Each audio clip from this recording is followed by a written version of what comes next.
why did you decide that you were going to write a book and put this out there? Because it's been a couple of years. It's died almost 3 years. It's died down. Why now? Allison, there are a couple of reasons. I wrote the book initially because I felt the public had a right to know how their government was conducting itself in a time of crisis. And Bob Filner created a constitutional crisis in the city of San Diego. So that was my primary reason. The second part of your question goes to the timing of the publication. I wrote the book based on journal notes that I took during the last weeks of the Filner administration. Things were so stressful. I used journaling to help me process the chaos that was going on around me. And then after my employment with the city terminated, I turned the journal into the book. I had decided at one point that I wasn't going to publish, that the writing of the book was just my way of processing what had happened to me and kind of memorializing, getting it out and finding perspective. But last April, I was subpoenaed to be deposed in one of the lawsuits against Filner and the city for sexual harassment. And I found that the lawyers were taking my story and breaking it up into piece parts and using it to their own benefit. Mm-hmm. And I felt I had to take back my story, and the only way to do that was to finish the book and publish it. Do you wish you'd never gone to work for Bob Filner? Oh, if we only had it all to do over again, I would have trusted my instincts, which told me Bob Filner was an ass. His political career was littered with circumstances showing that he was an arrogant, pushy congressman, and I should not have disregarded my intuition that he would be a horrible boss, but I believed in the agenda. I believed in the things we could get done that would be good for the city of San Diego. One of the things that all of us in the media, and I know others, in government and just people who were following this whole ordeal, were saying, how can these women, yourself, Lene Lewis, the two main women that were up front in this whole situation, how can these women defend this guy? And I wonder if he's ever hit on them. Did he hit on you? No, he didn't. I was never sexually harassed by Bob Filner. There was one event that I describe in my book where he playfully, jokingly came up to me and tried to dip me for a kiss, much like the statue of the sailor and the nurse on the San Diego Bayfront. And it was awkward and we laughed about it, but I took it as a goofy, bad joke, not sexual harassment. I can't speak for Lene and what she put up with in her relationship in supporting Bob Filner through his campaign and then ultimately in his administration. But we believed in the work we were doing, even when we had doubts about Bob Filner, the mayor. And so you went to work for him. You said you knew Bob Filner was an ass. That was his reputation. But you went to work for him anyway. At what point when you were working for him did you say, uh-oh, there's going to be some trouble? Well, it started with expressions of his anger. That was my first uh-oh moment. He would fly off the handle over the smallest things. I saw him go through 3 scheduling directors in the first month that we were in office. And each time it would be the result of him just blowing up and yelling at them over something as trivial as he changed his mind over how to prioritize this appointment over that appointment, that kind of thing. I reveal in the book that I had some personal experience with a father who was very temperamental. And so I was able to kind of use my coping skills to respond to Bob's anger.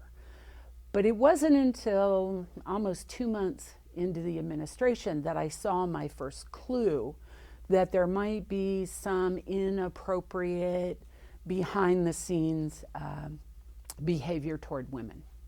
And that was when he showed up at the office late at night? Is that the incident you're talking about? That's the incident I'm talking about. Can you tell us about that?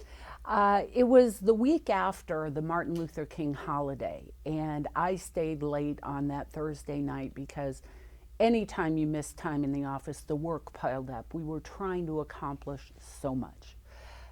So it was about 10:30 at night. The office had cleared out hours before. I was the last one, and I was standing in the elevator lobby on the 11th floor of the mayor's office, and I was kind of thinking about the next day, what I was going to accomplish, when the elevator doors open, and to my surprise, there's the mayor. And standing behind him is a relatively petite blonde woman who I assumed was his fiancée, Bronwyn Ingram. So as he stepped off the elevator, he said to me, "So what are you doing here so late?" And my answer was, "I'm clearing off my desk from the holiday weekend." Mm-hmm. And as he passed by me, he said with a very sly grin, "Yeah, me too." And as I turned to the woman to say, "Hi, Bronwyn," and to shake her hand, I realized it wasn't her at all, that it was another woman in a very sexy attire with long blonde hair who couldn't even look me in the eye. And of course I inferred from that it was probably an activity that was a bit more than city business that was going to go on in his office that evening. How do you keep something like that quiet? How do you keep something like that to yourself? Well, Allison, at the time, I was the mayor's legal advisor. And I take my role as a lawyer very seriously. And unless it reflected some activity that would impinge on his ability to do the city's business, I felt it was my duty to keep his confidence.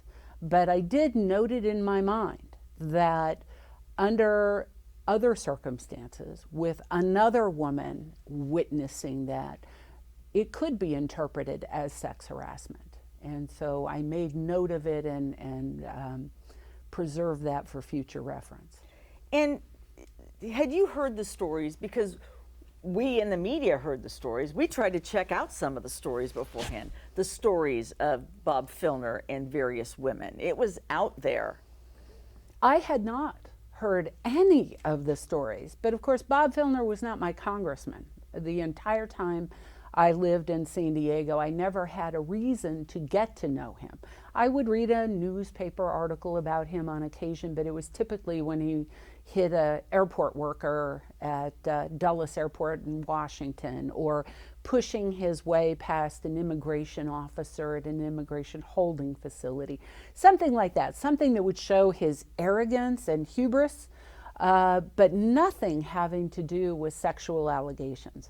The first time I heard any allegations of inappropriate sexual behavior beyond that one incident that I inferred was sexual in nature was when Donna Fry resigned as Director of Government Transparency from the Filner administration.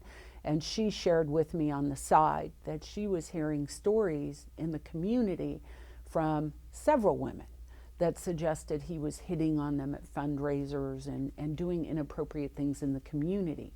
And of course, none of them were employees on staff with me, so that carried a different kind of weight in my view than sex harassment allegations in the office.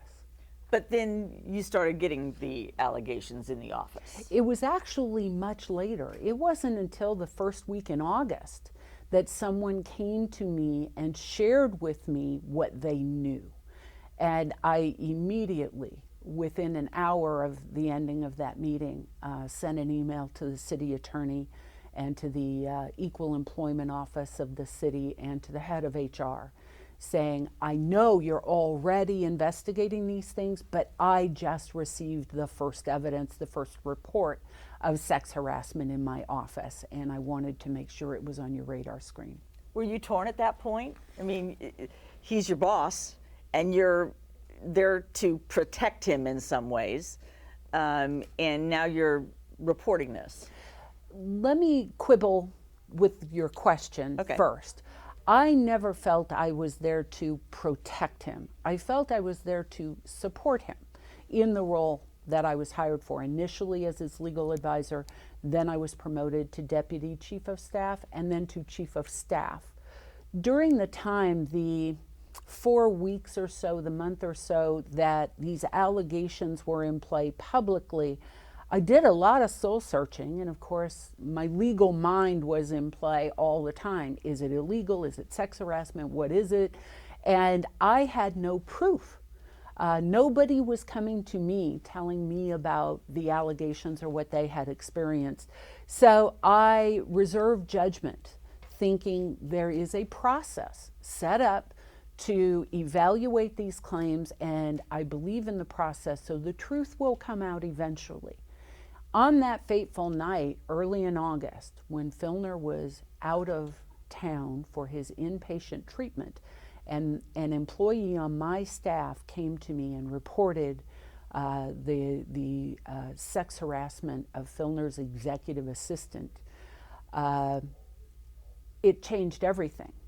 Then, as chief of staff, my role became mitigating the damage and the threat in the workplace that he would continue to harass my staff and to protect them from him.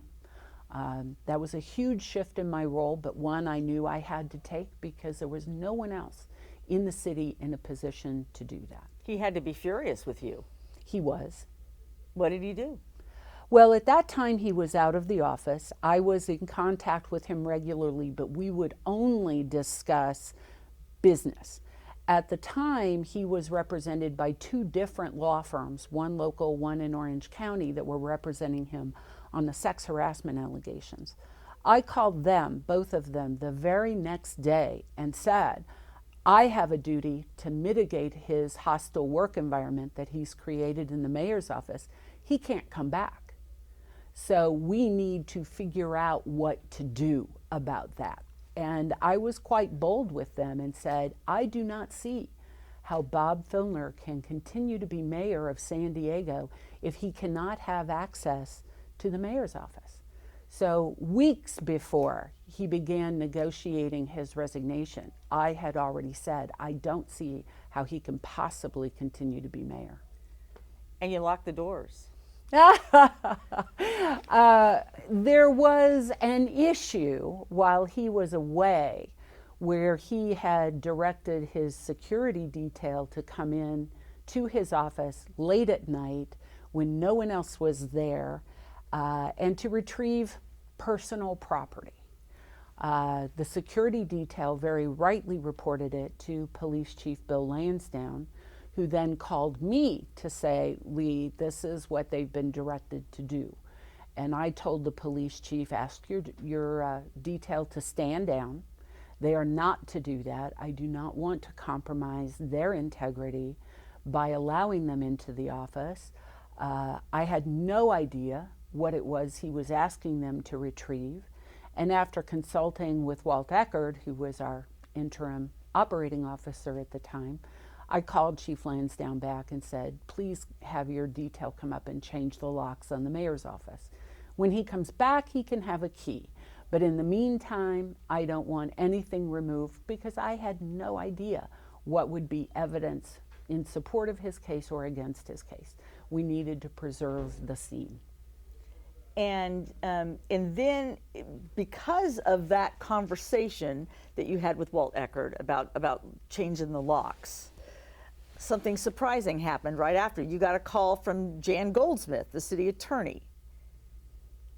Actually, Jan and I had a meeting scheduled to talk about the allegations that my staff person had told me about 2 days before. And with the meeting was scheduled 10 minutes after I had directed the police chief to come in and change the locks. As I was walking out the door, I could see that the security detail was in there with the building engineer changing the locks. So within a matter of minutes, I walk across the courtyard to my meeting with Jan Goldsmith. It lasted about a half an hour where we talked about what was going on in the mayor's office. And at the end of that meeting, Jan said, "I hear you're having the locks changed. Why are you doing that?" And I was shocked because I could not imagine how that news could have traveled in the 10 minutes it took me to walk across the courtyard.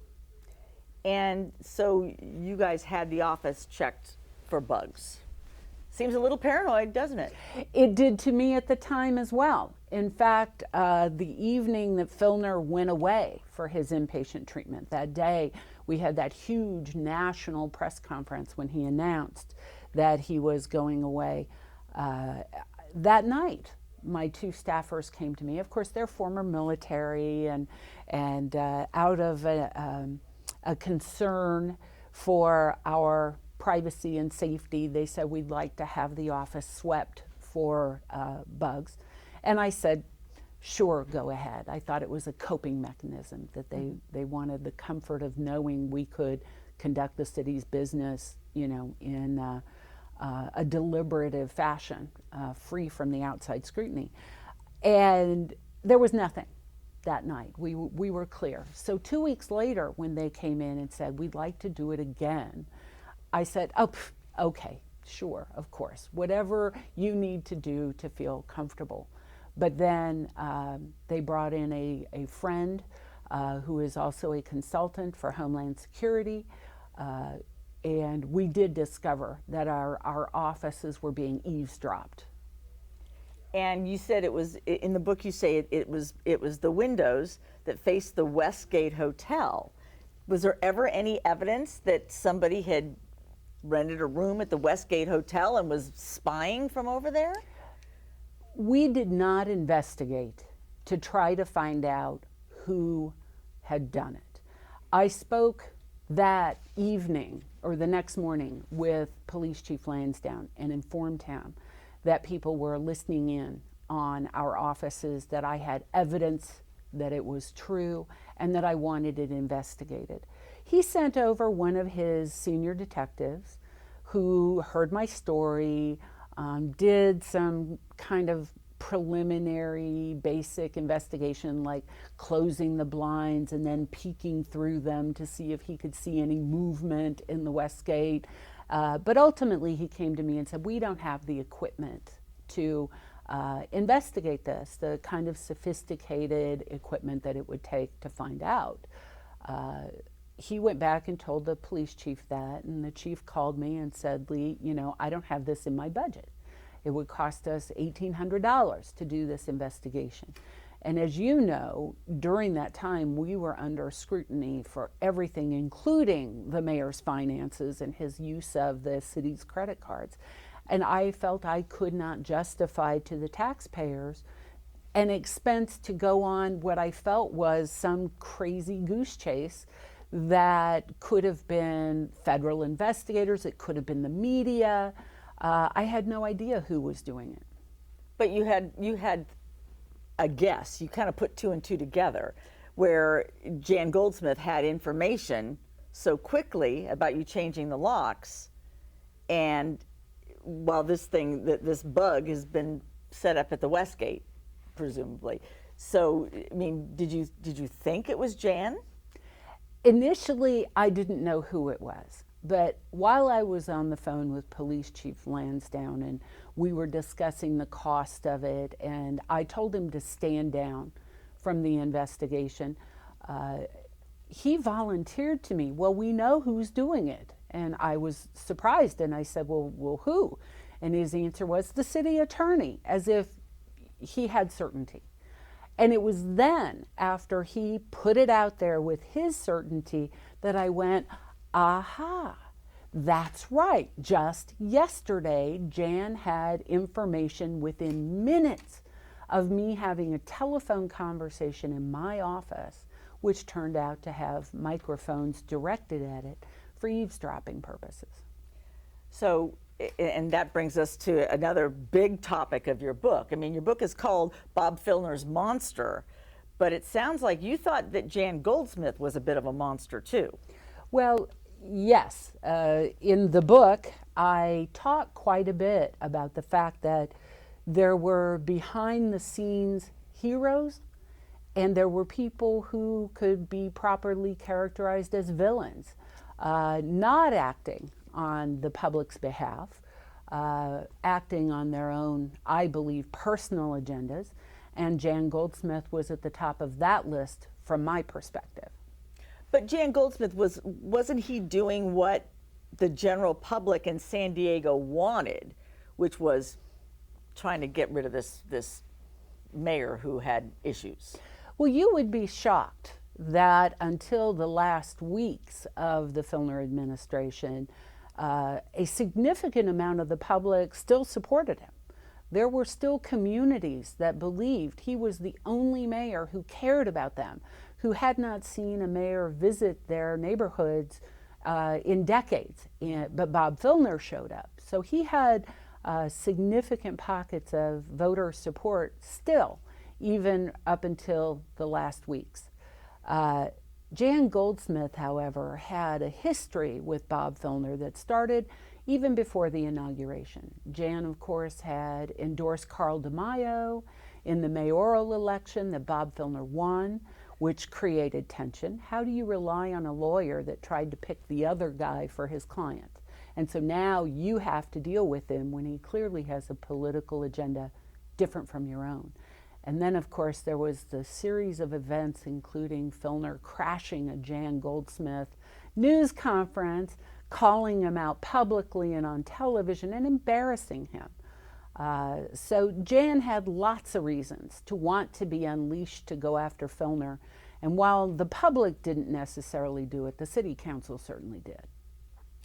Speaking of embarrassment, a little bit for both of us.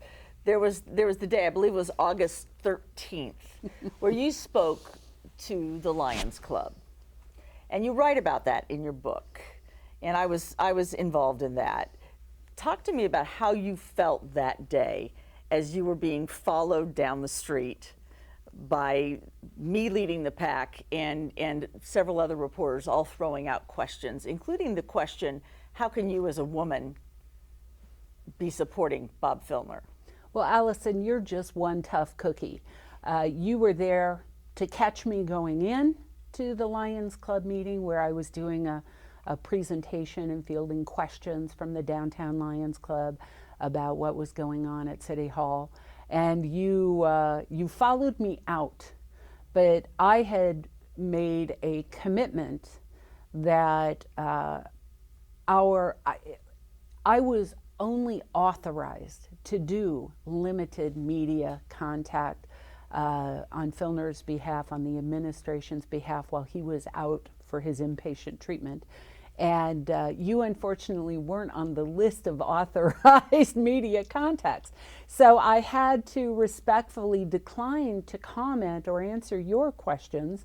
And yet your persistence as I walked back to City Hall was unlimited, and I ended up scooching into the Rock Bottom Restaurant and Brewery, which was a bit ironic under the circumstances because it certainly felt we were at rock bottom back at City Hall. And that's another good question, because the administration really didn't talk during this whole thing. You know, it's our government supposed to answer our questions about how it's being run, what's going on, and yet nothing. And I'm not the only one you weren't talking to. There were a few very select people who were only going to tell Bob Filner's message, who were allowed to speak to him. And was there a discussion about excluding certain members of the media? Well, the decision was made before we even took office that all press requests would be vetted through Bob Filner, who had a very selective group of reporters he was willing to talk to, and no one else would even be considered. Even with respect to those selected reporters, he was very closed-mouthed and would not allow Irene McCormick Jackson, who was our director of communications, and Lene Lewis, who was our press secretary, to communicate with them unless he had authorized the message in advance. I think one of Irene's greatest frustrations, even before she quit and filed her lawsuit against Filner in the city, was that she just wasn't allowed to do her job. So we had radio silence, for lack of a better term, throughout the Filner administration, and it was no surprise to us that that would continue, especially during the time when these controversial allegations were coming out. And did you ever think when Irene McCormick Jackson, when she came out, and she was very well respected, well liked, and you knew her personally, when that happened and she said she had been harassed, did you reconsider your position there? Irene McCormick Jackson was just one of the most kind-hearted and professional women I've had the pleasure of working with in my career. And as you say, I worked with her for years before she and I ended up in the Filner administration working together. When she quit, the day she quit, we had had one conversation. Though we talked all the time, we had had one conversation in which she had suggested that the mayor had flirted with her at a media event. And I asked her, how did you react to that? And she said, I laughed it off.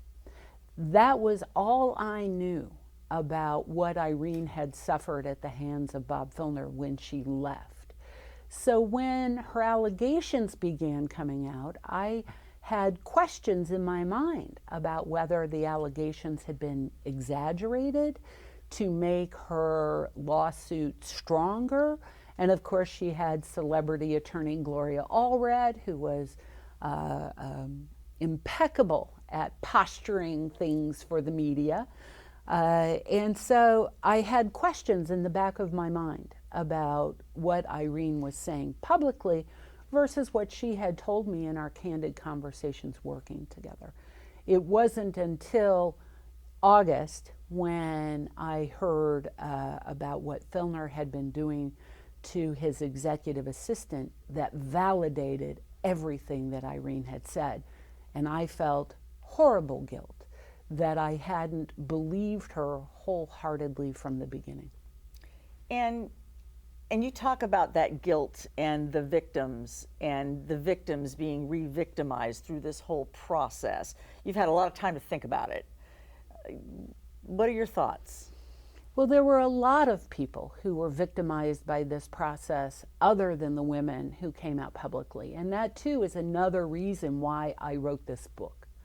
I feel that the public is unaware of all the things that Bob Filner did to his staff, who changed their lives to come work for him because of their ideals and their desire to do good in our communities. I thought their stories needed to be told in order for people to have a fuller understanding of this crisis, this debacle. In addition, I think by setting up the chronology of the women coming out juxtaposed against what was going on behind the scenes at City Hall, also puts some of their stories in a greater context. You can see from the chronology that the oldest allegations were 25 years before any of this happened to Bob Filner Mayor. And some of the allegations happened after the public press conferences talking about his horrendous behavior. So how he could go on sex harassing women and abusing women even after the public scrutiny was being brought to bear, I think speaks to his disassociation from the reality of what his actions were doing to others. And he's known as a champion for women and women's rights. Women and veterans. His record in the Congress regarding veterans was unassailable, including a bill he introduced back in the early 90s about women veterans' rights, making sure that they had equal access to the Veterans Administration when they returned, that they would get prioritized counseling for sex assault in the military, which continues to be an ongoing problem despite the Defense Department's efforts to react to it and prevent it. And yet, despite that record with respect to veterans and women veterans, two of the women who came out against him were former military, and one of them said that he encountered her at an event at which she was speaking about a sexual assault that she suffered in the military, and he was leaning over her, touching her, and asking her to tell him about her rape, which to me is unfathomable that any man could do that, particularly to a woman veteran who has suffered enough. And yet Bob Filner never appreciated the consequences of what he was doing. If Bob Filner were sitting in this chair right now, what would you say to him? I mean, can you forgive him?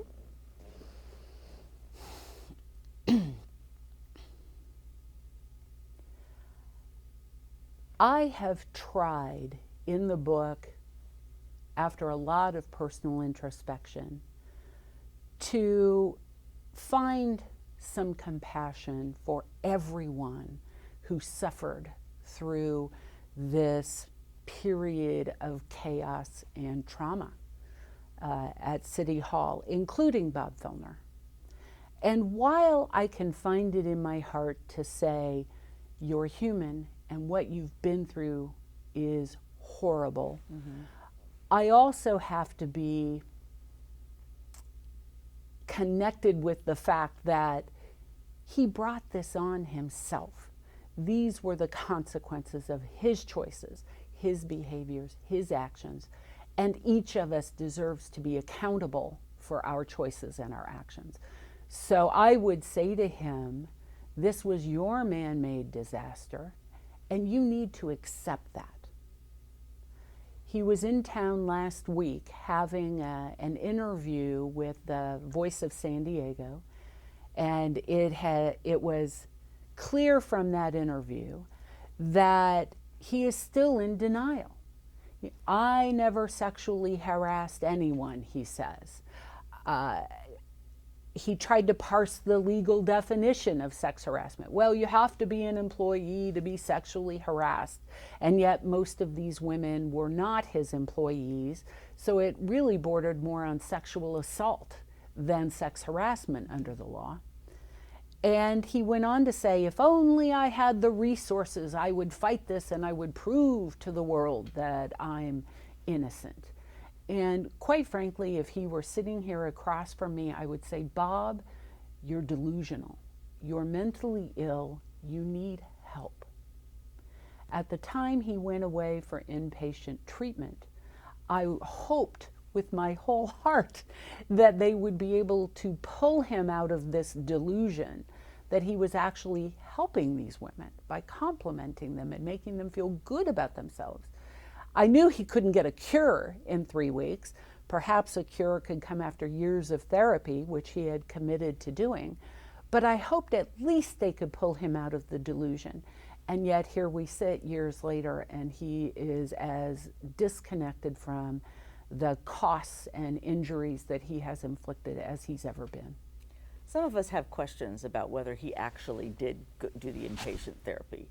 I remember accosting you outside the ladies' room once and asking you, had he left rehab? And you said, yeah, he left early. But then you said, but he had gone in early. Did he do 3 weeks in rehab, really? I believe he did. Okay. I can't prove it, but I believe he did because, as I said, I was in regular contact with him. There were things, city business, that needed to be signed. The security detail was shuttling boxes of documents between the mayor's office and him, wherever he was located. I had heard it was up around the LA area.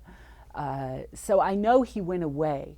I believe he did get his inpatient treatment, but clearly it had little or no effect and was probably more of a symbolic gesture than it was a realistic effort to heal and to change. Okay, so big picture, and that is, what did you learn from this whole thing, and what do you hope that the rest of us learn when we read your book and hear your story? The primary thrust of what I think we can use to find some good in this fiasco is that when women claim sex harassment, sex assault, or sexual abuse, we need to receive those allegations as if they are true from the beginning. We can't blame the victim, we can't doubt the victim, because 98%, it's estimated by studies, of allegations of sexual abuse are proven to be true once all bias is eliminated. So this idea that some women lie, well, if you've got 98% truthfulness and they do it courageously, despite the stigma we still attach to women coming out and talking about sexuality, we need to receive those allegations and investigate them objectively and zealously, so that we can create an environment where women will feel comfortable coming forward. When you have this kind of abuse of power in a high political office, we need to encourage those women to come out timely so that we can address these horrific offenses in a timely fashion, not 25 years later. So that's one thing. The other thing is, I think women and women's rights are being attacked in a lot of different venues. And if we can compel women to step up and address sexual abuse, sexual harassment, sexual assault, then hopefully they will continue to take the lead and show us through their willingness to serve in elected office, through their willingness to serve in leadership roles in our communities. They can show us to a better place where we can eliminate these kinds of offenses from the workplace and from our political spectrum. So there are going to be people who say, here's the hardball question.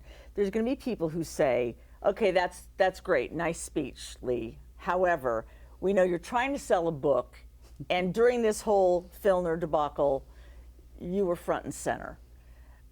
Is this just about selling a book, or is it about your looking in you see what I'm saying? There's going to be people that just say, come on. Allison, I can't control how people react to the book or to me. That's never been really important to me. I joined the Filner administration because I believed in the work we were going to do. I wrote the book because I believed there was a bigger message people needed to hear. They can reject the message, they can choose not to buy the book. That doesn't change the fact that I believe we need to be having this dialogue, and we need to be having it on a national scale, not just in the city of San Diego. That's one reason I titled it The Unraveling of an American Mayor, because this can happen anywhere. And unless we as a society change the way we react to controversies like this, unless we treat the victims with respect and integrity, it will happen again. Okay. Anything you want to add that I just did not touch on? No. We got so much in here. I mean, I know that you actually had an incident where you were harassed. I think every woman has a couple. I think every professional woman deals with men sometimes who are trying hard to be politically correct or sensitive in the workplace, but just don't appreciate how their actions impact other people, particularly women. This idea of Bob Filner's, that by compliment that his harassment, his outward efforts to help them feel good about themselves was actually offensive to them, I think still boggles his mind. It shouldn't. And yet, one of the greatest challenges in dealing with workplace sexual harassment or even unwanted sexual touching in the public sphere is that different women react differently. So we do need to be sensitive to what's the worst that could happen if I say X, or how might she feel?